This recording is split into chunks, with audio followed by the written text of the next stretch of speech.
Bonjour, donc pour cette dernière présentation, on va parler de systèmes de recommandation et comment les appliquer sur la 3D Experience Platform. Donc la 3D Experience Platform, déjà, qu'est-ce que c'est? En fait, c'est le dernier produit de Dassault Systèmes sur lequel on travaille depuis plusieurs années déjà et qui consiste en fait en une plateforme qu'on peut déployer sur le cloud et qui va en fait réunir tous les produits et outils Dassault Systèmes et permettre à tous les utilisateurs et collaborateurs au sein d'un même projet de se réunir ensemble pour travailler dessus. Donc derrière ce produit-là, en fait, ce qu'on recherche, c'est essentiellement l'esprit de collaboration entre les différents contributeurs d'un projet. Et pour ce faire, ce qu'on a fait, c'est qu'on a intégré au sein de cette plateforme une application sociale et collaborative sur laquelle les utilisateurs peuvent échanger leurs idées au moyen de posts, donc un peu comme on fait sur Facebook ou sur LinkedIn. Donc ce qu'on remarque, nous, pour utiliser cet outil tous les jours, c'est que jour après jour, il y a de plus en plus de contenu qui est intégré dans la plateforme, donc de plus en plus de posts, de plus en plus de communautés qui se créent.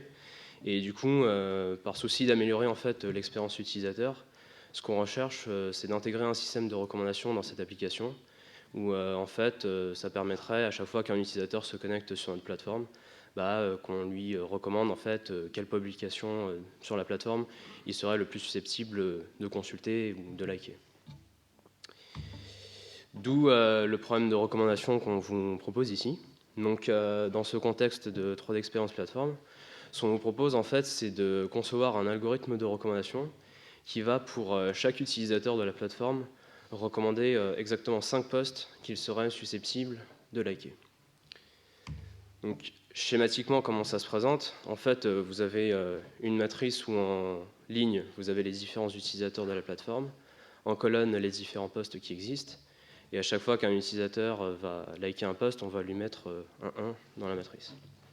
Et le but de votre algorithme, en fait, c'est de trouver, étant donné pour chaque utilisateur cet historique de like, quels sont les posts que je peux lui recommander et qu'il serait susceptible de liker.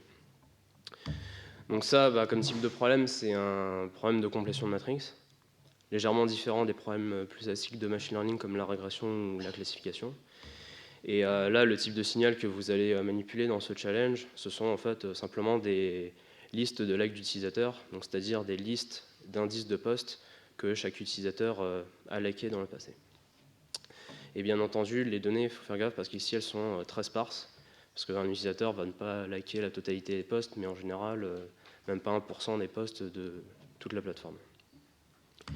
Donc maintenant, plus précisément sur les données, ici vous allez travailler sur 4713 posts et 20 000 utilisateurs. Donc on a séparé en mettant 10 000 utilisateurs dans le train et 10 000 utilisateurs dans le test. Et en moyenne, on a remarqué qu'un utilisateur allait liker 25 posts à peu près. Maintenant, le découpage entre les inputs et les outputs, il est fait de la façon suivante. En fait, pour chaque utilisateur de la plateforme, on va regarder tous les likes qu'il a fait sur tous les posts et on va couper cet ensemble en deux parties de 50-50 chacun. Donc un premier ensemble va aller dans les données input et ça constituera en fait l'historique des likes qu'aura fait l'utilisateur sur les posts de la plateforme. Et l'autre partie ira dans les données d'output. Et ces postes-là, en fait, ce seront les postes que votre algorithme de recommandation devra tenter de prédire, étant donné les postes likés en input.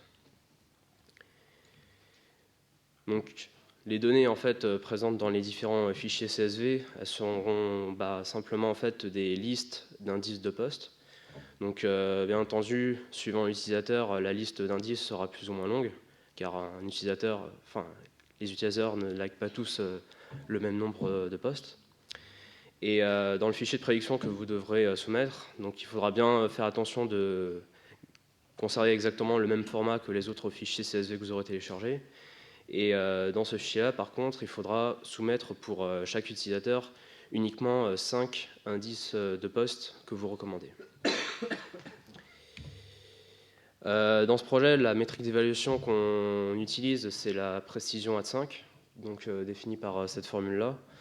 Donc en fait, il s'agit en fait de faire la moyenne sur tous les utilisateurs de l'ensemble de tests, de la moyenne des trous positifs fournis par l'algorithme de recommandation.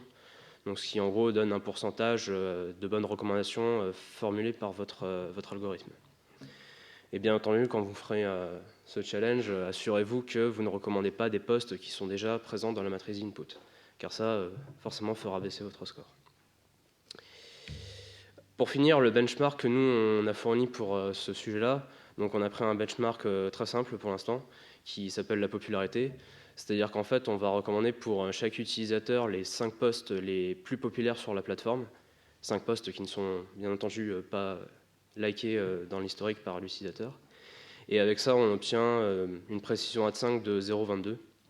Donc c'est vraiment un algo hyper basique, le plus basique qui existe en recommandation. Mais nous vous fournirons plus tard dans le challenge d'autres benchmarks un peu plus puissants.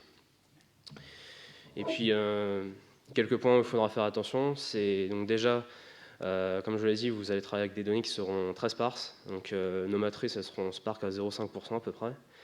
Ensuite, encore une fois, faites attention dans la soumission de fournir uniquement 5 recommandations par utilisateur, sans quoi vous aurez un bug sur le calcul de la métrique. Et aussi, dans tout ce problème, tous les indices, que ce soit les postes ou les utilisateurs, commencent à 1. Voilà, merci beaucoup. Et puis si vous avez des questions, n'hésitez pas.